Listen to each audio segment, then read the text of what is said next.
सभी हमारे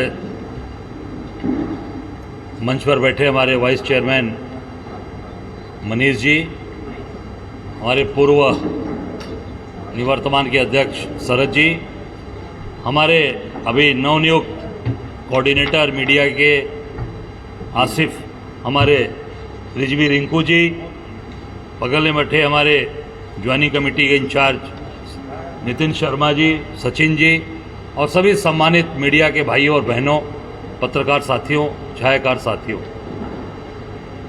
ये 23 तारीख को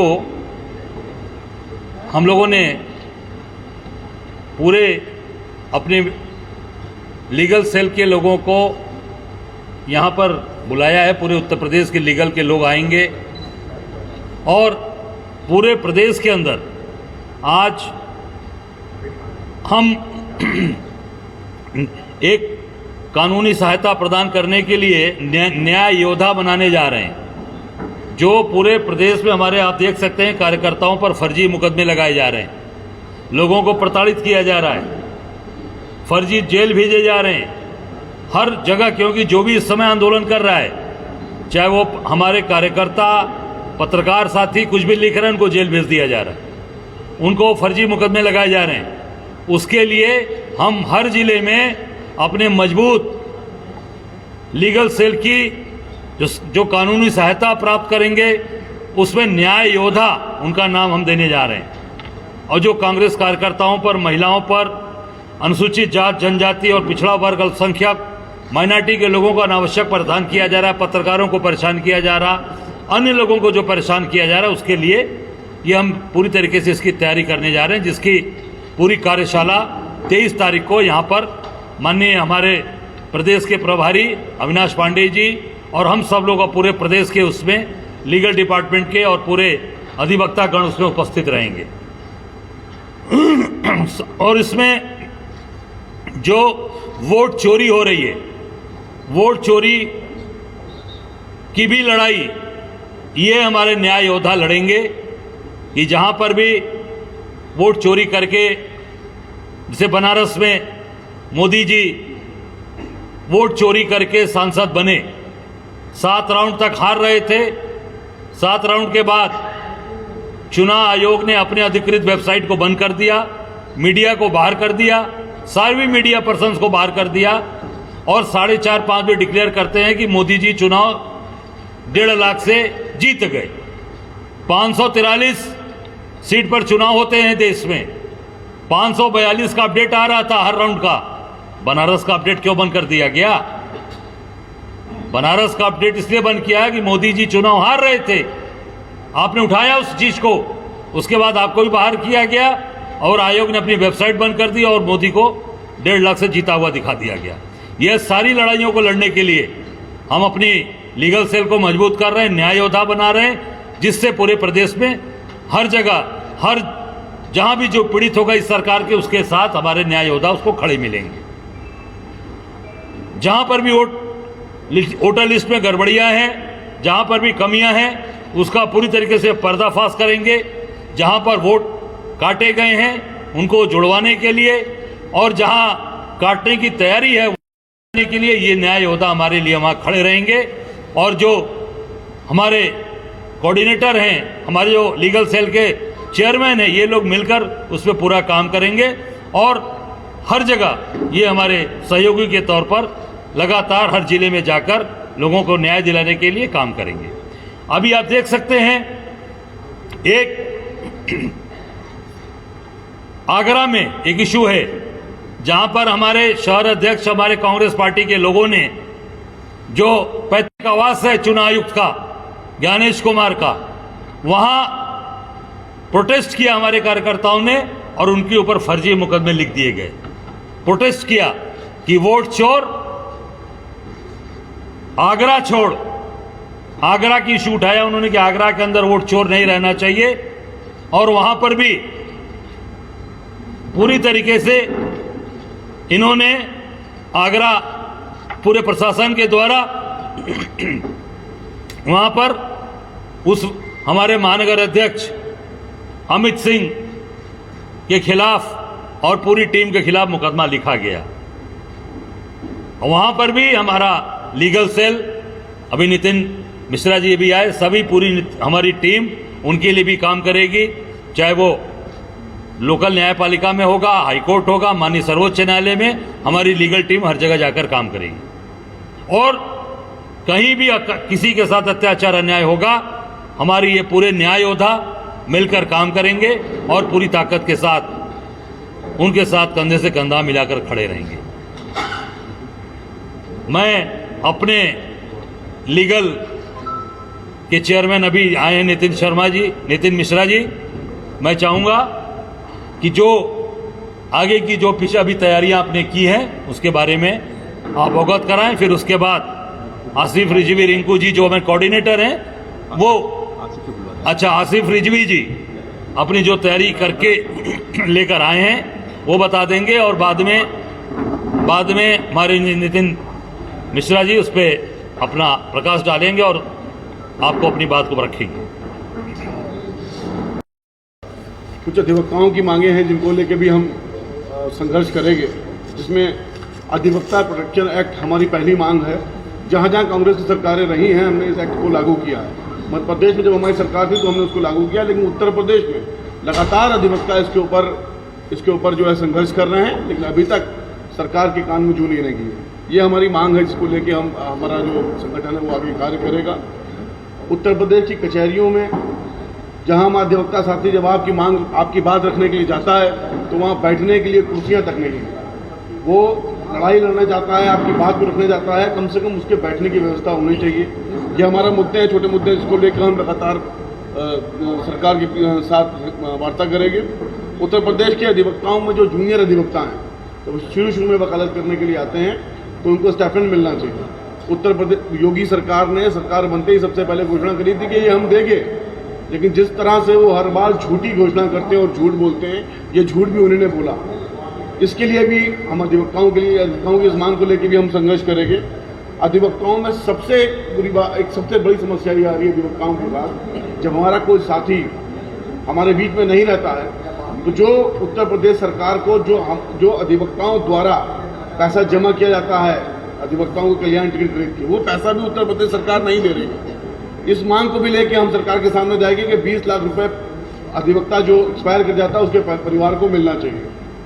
उसके बाद जब से ये योगी सरकार आई है लगभग 1719 फर्जी आपराधिक मुकदमे कांग्रेस के कार्यकर्ताओं के खिलाफ पूरे उत्तर प्रदेश में दर्ज करे गए। इस प्रत्येक मुकदमों के ऊपर कांग्रेस के जो न्याय योद्धा होंगे वो हर जगह, हर कलेक्ट्रेट में, उत्तर प्रदेश के हर जिले में हम कांग्रेस कार्यकर्ता की लड़ाई लड़ेंगे। और कांग्रेस कार्यकर्ता की लड़ाई लड़ने के साथ साथ वो लोग जो सामाजिक कार्यकर्ता हैं, जो पत्रकार बंधु हैं, जो सरकार की गलत चीज़ों को जब पब्लिक के सामने लाते हैं तो प्रशासन के लोग उनको दबाने के लिए सरकार के इशारे पे फर्जी मुकदमे दर्ज करते हैं। इसकी सबसे बड़ी मिसाल है जसवाल जी, जिन्होंने नमक से चावल खाने वाली न्यूज़ चलाई थी, उसके बाद उनके खिलाफ आपराधिक मुकदमे दर्ज करे गए और जेल में रहते हुए उन्होंने जो है अपनी अंतिम सांस ली। तो ऐसे लोगों की लड़ाई लड़ने के लिए उत्तर प्रदेश के अध्यक्ष आदरणीय अजय राय जी के निर्देश पर उत्तर प्रदेश के प्रत्येक जिले में हमारी कमेटी रहेगी, उसको हम न्याय योद्धा कहेंगे, वो उसका हम सारे मुकदमों को देखेंगे और लड़ेंगे। 23 तारीख को हम प्रदेश के प्रत्येक जिले से कांग्रेस से जुड़े हुए जो अधिवक्ता साथी हैं उनको बुलाएंगे, यहाँ पे एक कार्यशाला करेंगे। उस कार्यशाला में हम उनको बताएंगे किस पैटर्न पे हम ये चुनाव की तैयारी करेंगे। जैसे हम महीने के प्रत्येक सेकेंड संडे को हम मीटिंग करेंगे। उस मीटिंग में जो फर्जी वोट बन रहे हैं और जो फर्जी वोट बनाने के लिए, जो फर्जी वोट को रोकने के लिए कांग्रेस कार्यकर्ता जो भी विधिक हमसे सहायता चाहते हैं उस सहायता उनको प्रदान करेंगे। अभी एमएलसी के इलेक्शन की जो वोटर लिस्ट है वो बनना चालू हो गई है स्नातक वाली, उसके लिए भी हम प्रत्येक जो लास्ट संडे होगा हमारा उसके लिए बैठक करेंगे और उसमें जो कांग्रेस के कार्यकर्ता हमारे सामने बात रखेंगे कि साहब हमें ये एप्लीकेशन देनी है या हमें इस जगह पर कैसे एप्लीकेशन दी जाए, उसके लिए जो भी कानूनी सपोर्ट है वो हम करेंगे। नितिन जी एड्रेस कर दें। जितने भी अधिवक्ताओं की मांग है, सन 2022 में कमेटी बनी थी, उस कमेटी में कांग्रेस पार्टी ने अपनी इसकी मांग को लेकर के लगातार लीगल संगठन साथ ही साथ इलेक्शन में जो वोटों की धांधली हो रही है। माननीय आप अनाउंस कर दीजिए। का निर्देश है कि उन सारे वोटों के लिए हम लोग तहसीलवार यूनिट बना करके हम आसिफ जी माननीय अध्यक्ष जी का थोड़ा साथ देंगे और जगह जगह पे उन वोटों की जांच कांग्रेस के पदाधिकारियों के सहयोग से हम लोग करवाएंगे, ब्लॉक वार करवाएंगे। ये जो आगामी 2024 का पंचायत इलेक्शन है, इसमें भी मेरी मांग है कि माननीय थोड़ा आगे कर लीजिए। एक पत्र तैयार करके माननीय अध्यक्ष को संज्ञान में ले चुके हैं कि वो छुट्टी कर दी क्या? मंगा करके फिजिकल वेरिफिकेशन अच्छा ठीक है ना, ये लड़ाई रिजर्वेशन कराई थी अपने कांग्रेस और चलेंगे, फिर देखते हैं बेंगलोर जाने के बाद 23 तारीख का जो कार्यक्रम है, हम उस कार्यक्रम के साथ चल लेते हैं, स्वस्थ है ना, जिले जिले में अपनी कार्यकारिणी को ब्लॉक लेवल पे तहसील लेवल पे मजबूत करेंगे। यही माननीय अध्यक्ष जी का हम लोग के निर्देश है और हम उसमें पूरी तरह से सक्षम और अपनी पूरा तस्वीर लगा करके अपने अधिवक्ता साथियों के साथ जुड़े। अधिवक्ताओं और गरिमा संबंधी जो बात अभी हमने कही है, ये लगातार पार्टी ने हम लोग को मैनिफेस्टो में जगह दिया। लगातार जिस दिन भी सरकार आएगी, मुझे पूरा सवाल पूछिए। मैं आश्वस्त हूँ कि उस दिन अधिवक्ताओं के जो कल्याणकारी जितने भी कानून हैं, जो अधिवक्ता प्रोटेक्शन एक्ट से लेकर के और अधिवक्ताओं के चैम्बर संबंधी, स्टाइपेंड संबंधी, पेंशन संबंधी, ये सारी चीज़ों में जरूर कार्रवाई होगी। इस पर माननीय अध्यक्ष जी जब नए आए थे तो हापुड़ में घटना घटी थी। माननीय अध्यक्ष जी ने हम लोग को निर्देश दिया था कि आप जरा हापुड़ जाइए। हम लोगों ने हापुड़ में लड़ाई को अधिवक्ता प्रोटेक्शन एक्ट में कन्वर्ट किया और हापुड़ से ये जो पूरी अधिवक्ताओं के लामबंद पूरी आंदोलन पूरा प्रदेश व्यापी हुआ, लेकिन राजनीति के कारण और हमारे अधिवक्ता साथियों में थोड़ा सा भाजपा साइड से भी है, उन लोग के कारण ये आंदोलन उनके आश्वासों का रोका गया। आज तक उसकी कोई इतने कानून पास हो गए, लेकिन अभी तक अधिवक्ता प्रोटेक्शन एक्ट आया है। तो उसके लिए भी हम लोग आंदोलन करेंगे। हम लोग माननीय अध्यक्ष जी का पूरा सहयोग है और हम लोग माननीय अध्यक्ष जी के अगुवाई इन सारे कार्यक्रमों को तेजी से संगठित करेंगे। बनाने जा रहे हैं 23 तारीख को यहाँ पे कार्यशाला होगी। पूरे उत्तर प्रदेश से कितने अधिवक्ता यहाँ पे एकत्र होंगे? पहला एक सवाल। दूसरा, अब इसका ये जवाब ये दे सकते हैं ये लोग। अच्छा, तो आप अभी नियम की जो वोट चोरी बनारस से अधिक हुआ है, उसके लिए न्याय तो आप क्या करेंगे इस वजह से? देखिए, एक सवाल का जवाब मैं दे देता हूं। बनारस की जो वोट चोरी हुई है, वोट चोरी मैं आपको बता दूं कि जब सरकार में शामिल लोग, और मेरा सीधा सीधा आरोप है, सभी लोग ध्यान दे लें कि हमारे यहां उस समय तत्कालीन कमिश्नर हुआ करते थे कौशल राज शर्मा। मैं सीधे कह रहा हूं, कौशल राज शर्मा मेरे यहां डीएम थे। डीएम के बाद वहीं पर कमिश्नर बनाए गए और मोदी जी को जब चुनाव जिता लिया, उसके बाद उनको जल आयोग दिल्ली का भारत सरकार ने सीईओ बना के बैठा दिया। दिल्ली के अंदर बैठे हैं। ये मोदी जी ने उनको इनाम दिया, चुनाव जीतने का इनाम दिया है पूरी तरीके से, क्योंकि 1 बजे तक मोदी हार रहे थे और पूरे तरीके से इन लोगों ने बैठकर, चुनाव आयोग ने बंद किया अपनी वेबसाइट और बंद करके मोदी को चुनाव जिताया। कोई अपडेट नहीं आया। कोई मीडिया के पास अपडेट हो तो बता दें। 1 बजे के बाद कोई भी अपडेट आपके पास हो, मीडिया को निकाला गया, अपडेट बंद किया गया और 4:30-5 बजे डिक्लेयर किया कि मोदी जी 1,52,000 वोट से जीत गए। उसमें मैं बता रहा हूं कि जो डीएम वहां रहा, कमिश्नर हुआ कौशल शर्मा, पूरी तरीके से उनको पारितोषिक इनाम मोदी जी ने दिल्ली में सीईओ बनाकर जल आयोग का दिया। एक सवाल का जवाब मैंने दे दिया, दूसरे का ये लोग देख कितने लोग आएंगे। अभी मैं दे रहा हूं इसके बाद। उत्तर प्रदेश में 360 तहसीलें हैं। प्रत्येक तहसील के अंदर हमारा न्याय योद्धा रहेगा और महीने के पहले सैटरडे को कांग्रेस कार्यकर्ताओं से बैठक करके वो जो भी लीगल हेल्प चाहिए उनको देंगे। जहाँ पर 500 लोग अधिवक्ता चयनित हैं, वो यहाँ पर आएंगे, जिनको हम आगे कर कार्यशाला में उनको बताएंगे किस तरह से उनको आगे लीगल लड़ाई को हमारे कांग्रेस कार्यकर्ताओं की मदद करनी है। अजय राय जी, मुख्यमंत्री का एक जवाब आया है, उस पर आपका क्या टेक है बता दिएगा। कह रहे पहले मुगलों ने लूटा देश को, फिर अंग्रेजों ने तबाह किया, और जो कुछ बचा रह गया था वो कांग्रेस और समाजवादी पार्टी ने तबाही का नया मंजर पैदा करके देश और प्रदेश के सामने पहचान का संकट हुआ है। क्या कहेंगे? अब देश को संघियों ने लूट रहे हैं, संघी लूट रहे हैं, संघ वाले लूट रहे हैं पूरे देश को, और योगी जी झूठ बोल रहे हैं सरासर।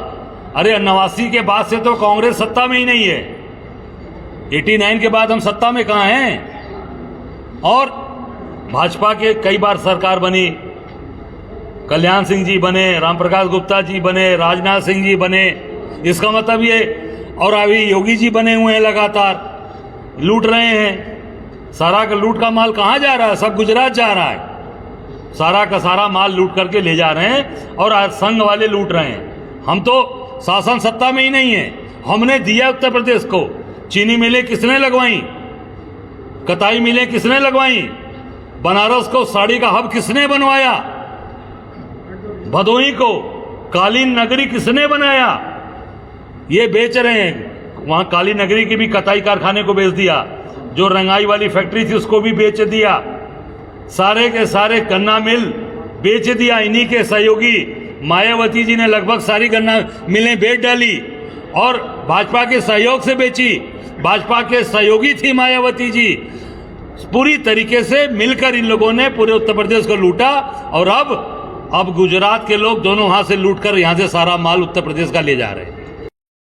नहीं, ये बहुत ही आपने ज्वलंत मुद्दे को उठाया है।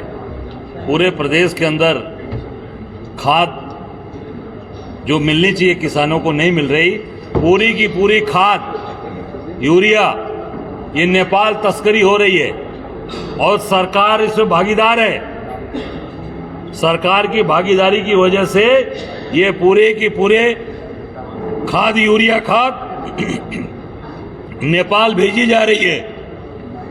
ये मेरा सीधा सीधा आरोप है सरकार पे। कांग्रेस पार्टी, हम अभी आज महामहिम को इस पे हम पत्र राज्यपाल को भेज रहे हैं, और इस पे हम बहुत जल्द पूरे प्रदेश के अंदर बड़ा आंदोलन करने जा रहे हैं। हर जिले के अंदर एक बड़ा आंदोलन, हर जिला मुख्यालयों का घेराव होगा, और जब तक किसान को न्याय नहीं मिलेगा तब तक वहां से हटेंगे नहीं। जबरदस्त तरीके से पूरे प्रदेश का घेराव हम करने जा रहे हैं। नौजवान बेबस है, और सरकारें जो है कंपनियों को जो है अपना ठेका दे रही है, और सारी कंपनियां कहीं कहीं गुजरात से अटैच है, और फिर नौजवान बेबस होकर के नौकरियां मिल तो रही है मगर पैसा नहीं मिल रहा, उनको फिर जो है दर भटकने। नहीं, आपने बहुत वाजिब सवाल किया।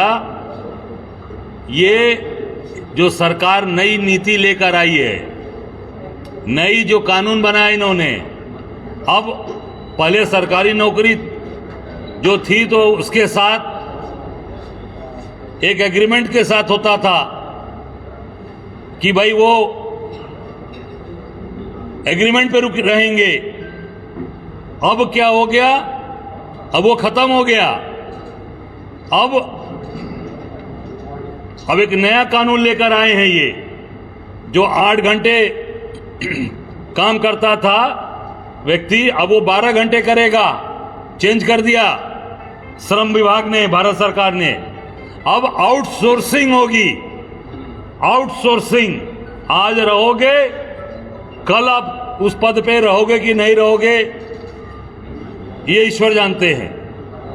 अब टोटल गुजरात की कंपनियों को सारा काम दिया जा रहा है, सारा काम गुजरात की कंपनियां कर रही हैं। जितने भी काम हैं, चाहे बनारस में बाबा विश्वनाथ के कॉरिडोर का काम हो, चाहे राम मंदिर का काम हो, चाहे सड़कों का काम हो, चाहे नल घर घर नल जल योजना, सबसे बड़ा भ्रष्टाचार, सारे बड़ी कंपनियां लेती हैं, और यहां पर लोकल ठेकेदारों को पेटी कॉन्ट्रैक्टर के रूप में उनको काम दे दिया जाता है, और उनका शोषण हो रहा है। वो बड़ी कंपनियां उनका पेमेंट भी नहीं करती, 6-6 महीना 8-8 महीना पैसा बेचारों का फंस जाता है, प्रताड़ित हो रहे हैं, और वो उनको पेटी कॉन्ट्रैक्टर के रूप में काम कराते हैं। और सारी गुजरात की कंपनियां, मैं उदाहरण के तौर पे बनारस में टेंट सिटी लगवाया था मोदी जी ने, गंगा जी के उस पार। वो टेंट सिटी लगाने वाली कंपनी कहां की थी? गुजरात, अहमदाबाद की और उस पे बिना एनजीटी की परमिशन के, बिना एनजीटी की परमिशन से लगाया गया और सारा मलजल टेंट सिटी में रुकने वाले जितने भी उसमें यात्री आए थे उनका सारा मलजल गंगा जी के अंदर डाला गया और सरकार ने झूठ बोला एनजीटी से। एनजीटी ने उस कंपनी पर जुर्माना लगाया और अभी तक वो जुर्माना गुजरात की कंपनियों से उत्तर प्रदेश की सरकार वसूल नहीं कर पाई है। क्यों? क्योंकि भाई सैया भाई कोतवाल तो डर काहे का, जब सैया कोतवाल है तो डर काहे का। मोदी जी जब प्रधानमंत्री हैं, सांसद हैं हमारे, तो फिर गुजरात के व्यापारियों को डरने की जरूरत नहीं है।